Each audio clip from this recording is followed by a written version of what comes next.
이제 며칠 후면은 2022년도 마지막 달 12월을 맞이하게 됩니다. 이때쯤 되면 모든 사람들이 고백하는 내용이 있어요. 세월이 참 뭐하다? 빠르다. 세월이 참 빠르다. 이런 시즌이 되면 우리는 우리 인생에 대해서 성찰해 보는 시간이 필요합니다. 여러분, 우리가 평소에 얼마나 바쁘게 살아갑니까? 어른만 바쁜 게 아닙니다. 아이들도 참 바쁘게 달려왔습니다. 그런데 중요한 것은 속도보다 방향이라는 사실을 알아야 됩니다. 어느 장소를 정해놓고 열심히 달렸는데 방향이 잘못되었다. 잘못된 방향을 향하여 달려갔다. 그러면 그 삶이, 그 시간이 얼마나 낭비요, 허무하겠습니까? 오늘 본문에 보면 포도원 품꾼의 비유의 말씀이 나옵니다. 여러분들은 이 말씀을 읽으면서 어떤 생각이 드시나요? 이 말씀을 보면 좀 이상하게 느껴지지 않습니까? 우리의 상식과는 맞지 않다, 그런 생각이 들지 않으시나요? 여러분이 성경을 읽다가 이해가 되지 않을 때는, 성경을 읽다가 이해가 되지 않을 때는 내 생각을 주장하지 마십시오. 이해가 되지 않는다 할지라도 내 생각을 주장하지 말고 왜 이런 말씀을 하셨는지 하나님 편에서 생각하셔야 돼요. 나는 이해가 되지 않지만 하나님께서 무슨 뜻으로, 무슨 이유로, 하나님이 무슨 계획을 두고 이런 말씀을 하셨을까? 하나님 편에서 말씀을 들어야 되고 말씀을 바라봐야 됩니다. 어느 포도원에 주인이 있었습니다. 구약 성경에 보면 이스라엘을 하나님의 포도원이다라고 비유하고 있는 곳이 참 많습니다. 시편이나 이사야서, 예레미야서, 호세아서, 이런 곳을 보면 이스라엘이 하나님의 포도원이라 그렇게 말씀합니다. 주인이 아침 일찍이 품꾼들을 구하러 나갑니다. 저는 이 말씀을 보면서 우리 지역도 그렇잖아요. 아침 일찍 길을 가다 보면 품꾼들이 서 있습니다. 3355 모여 있지요. 그런데 조금 지나면 자동차 한 대가 달려와요. 승용차가 오기도 하고 봉고차가 옵니다. 그러면 주인이 필요한 인부를 필요한 대로 태워서 데려갑니다. 그 장면이 저는 떠오르더라고요. 아, 포도원 주인이 있었다. 그런데 그 주인이 포도원 일을 위하여 품꾼들을 구하러 나갔습니다. 이 비유에서 포도원은 천국을 의미하고 오늘날 교회를 의미하고 있습니다. 그리고 주인은 누구를 의미하느냐? 하나님이십니다. 그리고 품꾼들은 하나님의 백성이 된 성도들을 의미하고 있습니다. 여기 이른 아침은 해가 뜨기 전 아침 6시를 말하고 있습니다. 당시에 유대의 시간은 우리의 시간과는 조금 차이가 있습니다. 화면을 보시면 좀 복잡할지 모르지만은 전도사님이 가장 이해하기 쉬울 것이라 생각하고 저 그림을 만든 거예요.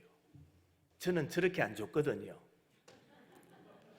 가장 이해하기 좋겠죠? 그러면서 가져왔길래 잘 이해될 것 같습니다. 그리고는 여러분에게 화면으로 보여드립니다. 유대인이나 우리나 하루는 몇 시간입니까? 24시간입니다. 그 24시간 가운데 유대인들은 딱 12시간씩 나눕니다. 낮 시간을 12시간. 그 낮 시간은 언제부터냐? 우리 시간으로 따지면 아침 6시부터 12시간, 저녁 6시까지입니다.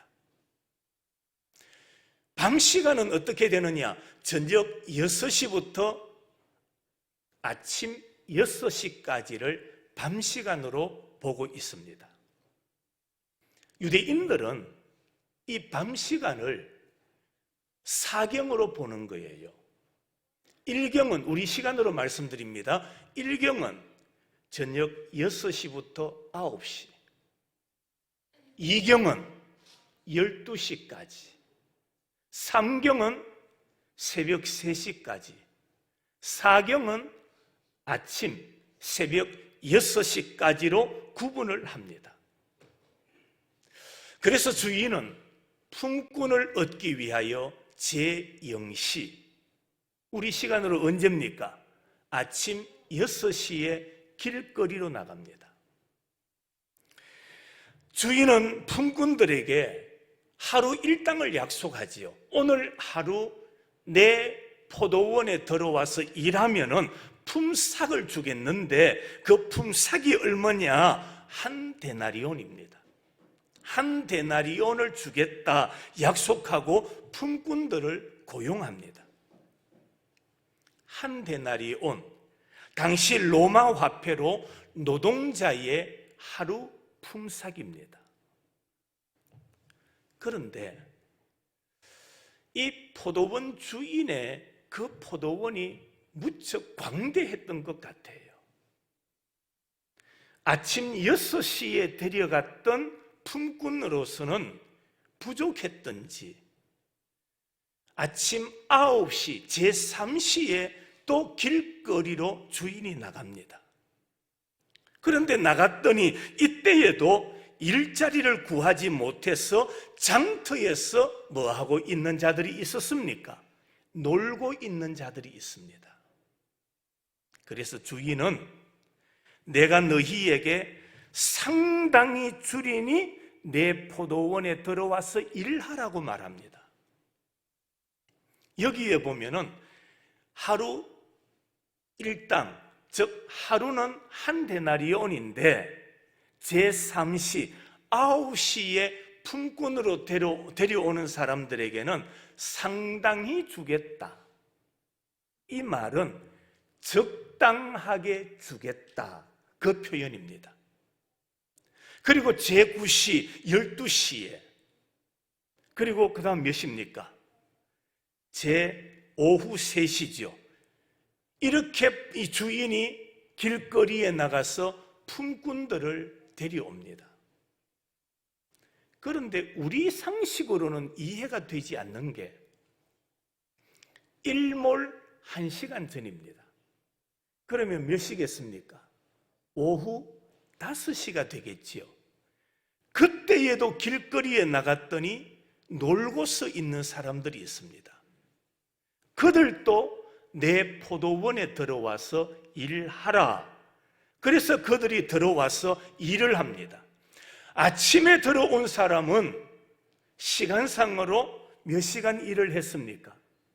12시간을 했습니다.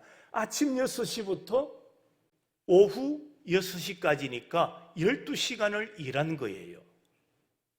그런데 오후 5시에 들어온 사람들은 일몰 직전에 들어왔습니다. 얼마 동안 일했습니까? 1시간 했습니다. 이제 일을 다 마무리하고 주인이 품꾼들에게 품삯을 주게 됩니다. 그런데 보통 품삯을 줄 때도 보면 먼저 온 사람부터 줍니까? 나중 온 사람부터 줄까요? 제 상식으로는 먼저 온 사람에게 먼저 품삯을 줄 거예요. 그리고는 품삯을 받았으면 가세요, 돌아가세요. 그렇다면 논란이 일어나지 않았을 거예요. 그런데 포도원 주인은 품삯을 주는데 한 줄로 세워서 누구부터 주기 시작하느냐? 성경에 보니까 나중 온 사람부터 품삯을 주게 됩니다. 오늘 8절과 9절이죠.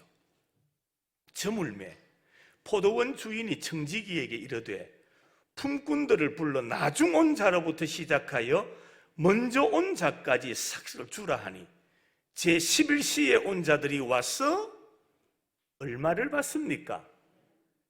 한 데나리온을 받지요. 11시에 온 사람들에게 한 데나리온씩 주기 시작합니다.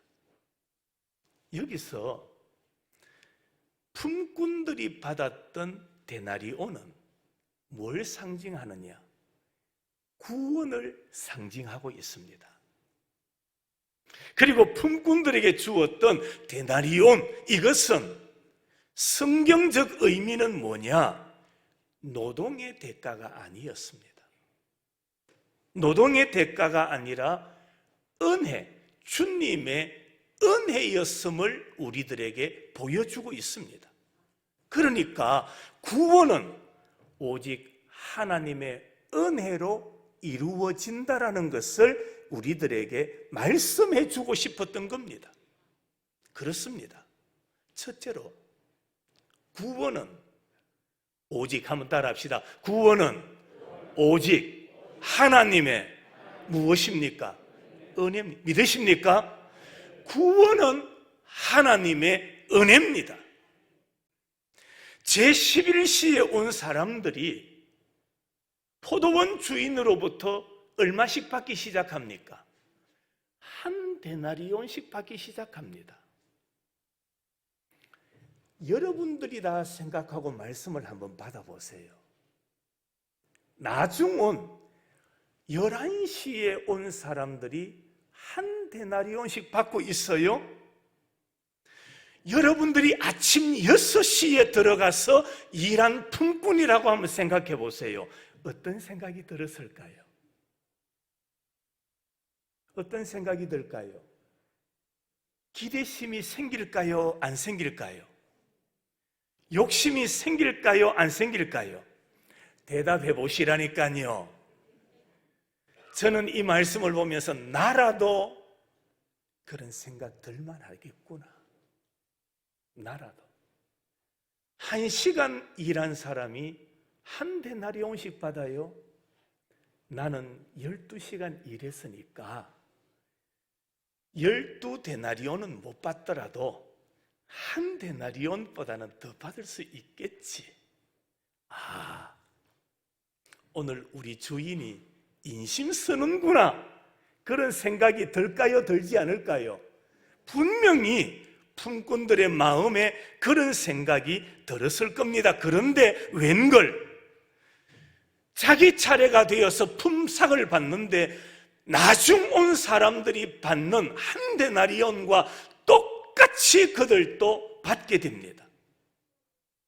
오늘 10절에 보니까 먼저 온 자들이 와서 뭐 할 줄 알았더니, 더 받을 줄 알았더니 더 받지 못하고 그들도 얼마씩 받은지라 한 데나리온씩 받았다.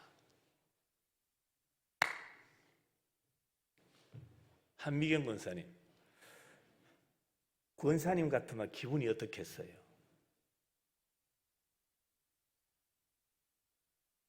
힘들어요? 김정혜 권사님 같으면 어떨 것 같아요? 속상해요. 심보가 좀. 김 권사님은 어떨 것 같아요? 잘 보세요. 품꾼이 처음 들어갈 때 주인과 약속한 일당이 얼마였습니까? 한 데나리온이에요. 그런데 약속대로 주인이 한 데나리온을 줬습니다. 그랬더니 그들의 반응이 어떠했느냐? 주인을 뭐 하였다고 말합니까? 원망했대요. 오늘 11절과 12절 한번 읽어보겠습니다. 시작. 받은 후 집주인을 뭐하여? 원망하여 이르되 나중은 이 사람들은 한 시간밖에 일하지 아니하였거늘 그들을 종일 수고하며 더위에 견딘 우리와 같게 하였나이다. 원망, 불평이 그들의 마음속에 가득했다라고 말합니다. 그때 불평하는 그들에게 주인이 뭐라고 말하느냐? 나는 본래 약속한 대로 주었는데 무슨 잔소리를 하느냐? 그러면서 책망하는 말씀이 14절에 나옵니다. 내 것이나 가지고 가라. 나중은 이 사람에게 너와 같이 주는 것이 누구의 뜻이다? 하나님의 뜻이다. 주인의 뜻이다라고 말씀하고 있습니다. 여기서 주인이 품꾼들에게 주었던 이 데나리온은 그들이 일한 노동을 한 대가가 아니다라는 것을 말씀하고 있습니다. 그것을 강조하기 위해서 이른 아침에 온 사람들이나 나중에 온 사람들이나 똑같이 일당을 주고 똑같이 그들을 취급했다라는 말입니다. 그랬더니 나중 온 사람들이 원망을 해요. 그것이 당시 유대인들의 공로사상입니다. 그런데 이 모습을 보면 이런 공로사상이 유대인들에만 있습니까? 오늘 우리들에게는 이런 공로사상이 없으신가요? 누구에게는 이런 일을 맡기면서 내가 교회에 먼저 왔고 내가 교회 집사 먼저 임명받았고 내가 맡아야 되지 않습니까?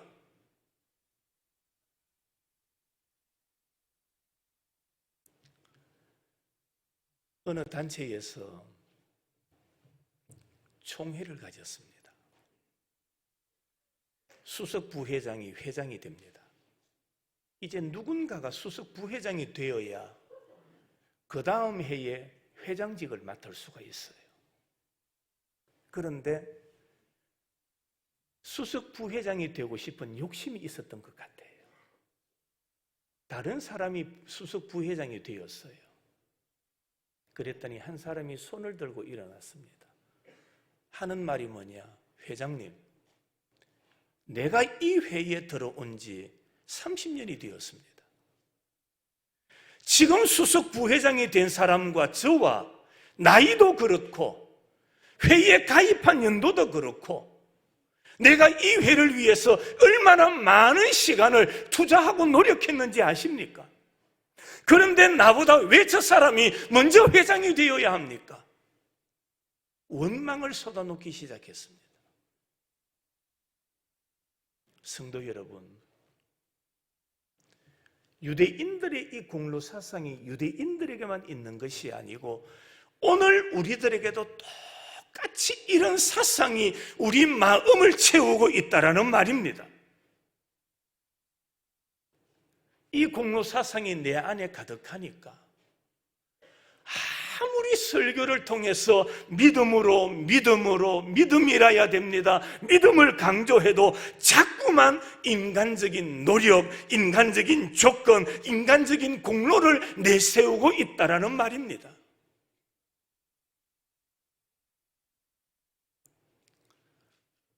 두 번째로 우리가 생각할 것은 우리는 우리에게 주어진 일에 최선을 다해야 됩니다. 예수님은 먼저 온 자들이 주인에게 원망하는 것을 책망하신 이후에 이런 말씀을 하지요. 오늘 본문 마지막 절입니다. 이와 같이 나중된 자로서 먼저 되고 먼저 된 자로서 나중되리라. 꼴찌가 1등이 되고 1등이 꼴찌가 된다는 말입니다.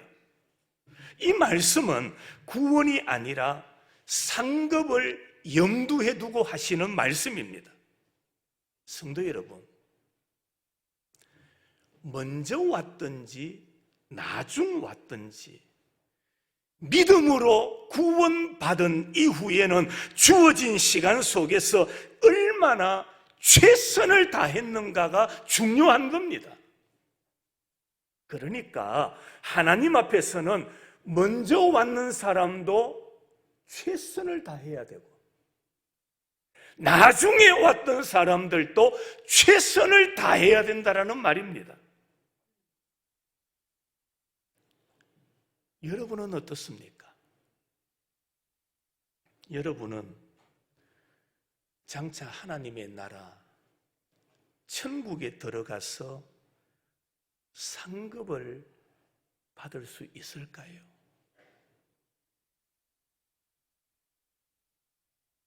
여러분은 하나님의 나라에 가서 하나님께서 주실 상급을 받을 수 있을까를 한번 생각해 보십시오.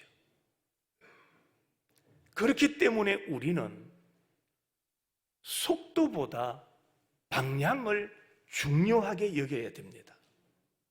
혹여나 우리가 세상을 향하여 살고 있었다면 그 방향을 돌이켜야 됩니다.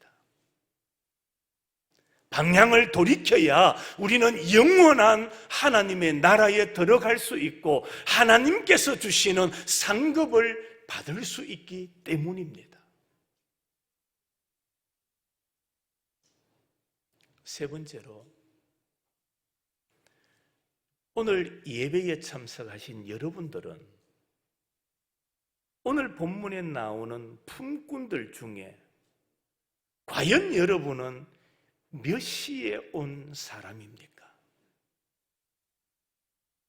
나는 하나님의 포도원에 몇 시에 들어온 사람이라고 생각하고 계시나요? 나는 지금 인생의 시간으로 몇 시에 해당된다라고 생각되십니까? 모세는 자신의 인생의 시간을 늘 계산하면서 살았어요. 그리고 모세는 남은 생에 최선을 다하기로 늘 다짐했던 사람입니다. 그래서 시편 90편 10절과 12절 말씀, 우리의 연수가 70이요 강건하면 80이라도 그 연수의 자랑은 수고와 슬픔뿐이요 신속기간이 우리가 날아가나이다. 우리에게 우리 뭐함을 계수함을, 우리의 날 계수함을 가르치사 지혜로운 마음을 얻게 하소서. 그렇습니다. 모세는 인생의 평균 수명을 70 혹은 80으로 보았는데 자신은 몇 살까지 살았습니까? 120세까지 삽니다. 모세는 인생의 카운트다운을 하면서 최선을 다하여 하나님 앞에서 살다 보니까 하나님께서 그에게 평균 수명을 넘어서 장수하며 승리의 삶을 살게 만들어 주시더라. 바로 그 말씀인 거예요. 그런데 오늘 본문의 비유에서 보면 품꾼들에게 마감 시간이 있습니다. 제12시, 바로 저녁 6시로 정해져 있죠. 그러나 실제로 우리 인생은 언제 끝날지 아무도 모릅니다. 그래서 우리말로 오는 무엇은 있어도 순서는 있어도 가는 순서는 없다라고 말하지 않습니까? 우리는 언제라도 하나님이 오라 하시면 우리 인생을 다 뭐 해야 되느냐? 내려놓아야 돼요. 어느 누구도 고집하지 말고 하나님께서 오라 하시면 예하고 모든 것을 내려놓고 떠나가야 할 인생이라는 겁니다. 그래서 야고보가 야고보서 4장에서 이렇게 말하지요. 내일 일을 알지 못하는도다. 너희 생명이 무엇이냐? 너희는 잠깐 보이다가 뭐하는 없어지는 안개니라. 오늘 우리 인생은 하나님이 오라 하시면 다 내려놓아야 돼요. 운전대도 내려놓아야 되고, 여러분의 사업도 내려놓아야 되고, 여러분의 직장도 내려놓아야 되고, 하나님이 오라 하시면 어느 누구도 거부할 수 없는 그런 인생이라는 말입니다. 그래서 우리들에게 가장 중요한 시간이 언제냐? 바로 지금입니다. 가장 중요한 시간이 지금이에요. 그래서 바울이 고린도후서 6장에서 이렇게 말합니다.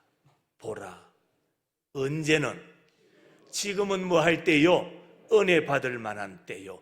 보라, 지금이 뭐 할 날이다? 구원의 날이로다.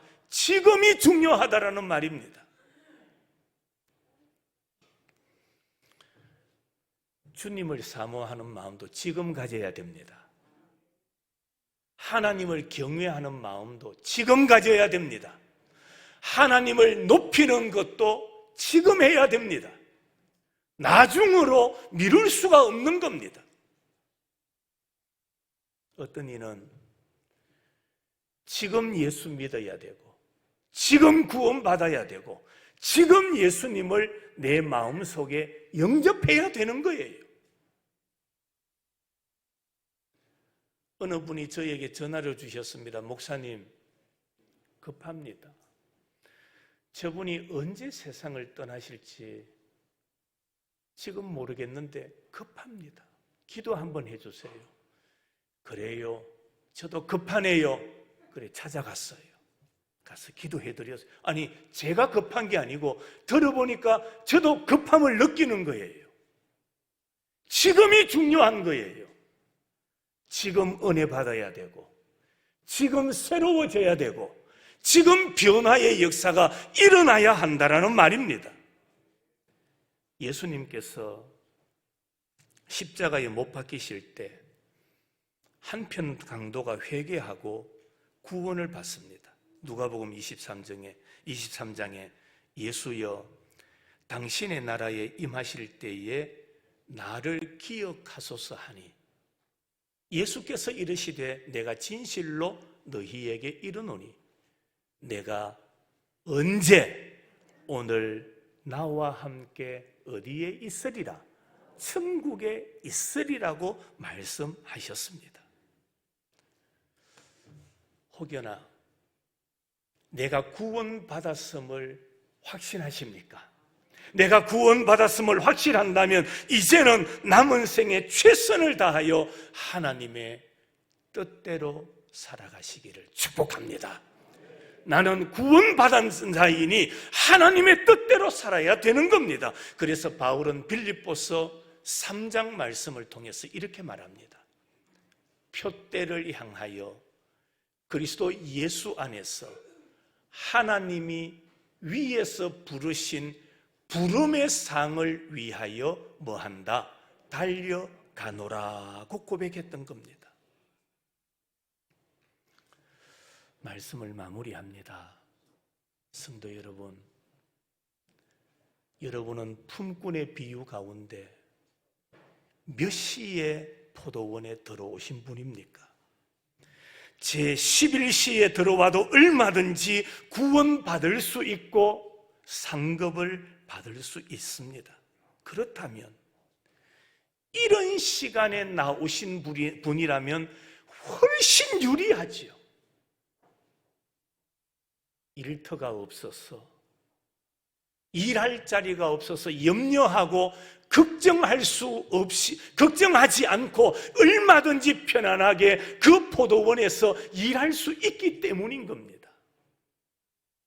성도 여러분, 혹시라도 일찍 부름받은 자로서 방심하면,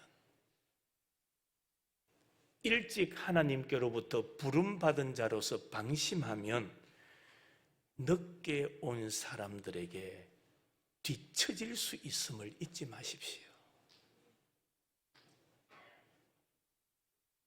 하나님께서 나를 일찍 선택해 주시고 불러주셨음에 우리는 감사하고 감격하면서 이 연말에 우리의 남은 날을 계수하는 지혜를 배워서 세월을 아끼고 우리에게 주어진 시간 최선을 다하여 믿음으로 달려갈 수 있는 우리 모든 성도들이 되시기를 주님의 이름으로 축원합니다.